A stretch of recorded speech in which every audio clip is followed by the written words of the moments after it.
இந்த ஸ்டூபிடான ஒரு தியரி ஒரு மிஸ்னோமர் ஒண்ணு என்னன்னா லெப்ட் ஹேண்டர்னா அவே கோயிங் போடுறவர் தான் போடணும். வாஷிங்டன் சுந்தர் இல்ல சார் அவர் வந்து கிட்டத்தட்ட 22 வருஷத்துக்கு முன்னாடி தான் சார் போட்டார் போலிங்க.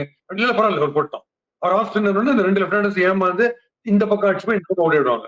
லெக் சைட்ல அடிக்க போய் ஆஃப் சைட்ல ஓடிடுவாங்க. இவர் கூகுளி போடுறவர் இவர் தான் ஃபர்ஸ்ட் வரணும் பவர் பிளேல. அவர் போய் வாஷிங்டன் சுந்தர் கொடுக்குறாரு. அந்த ஃபர்ஸ்ட் ஓவரே கண்ணாமன் ரன்ஸ் போயிடுச்சு. ஸோ அதை விட்டுட்டே இருக்காங்க. ஒவ்வொரு ஓவரும் கிரிப்பை விட்டுனே இருக்காங்க. அதனால சொன்ன ரஷீத் கான் மாதிரி ஒருத்தர் வரணும். சாய் கிஷோர் நீங்க எப்ப யூஸ் பண்ணுவீங்க? நீங்க எடுக்கிறதே ஒரு போலரா தான் எடுக்கிறீங்க.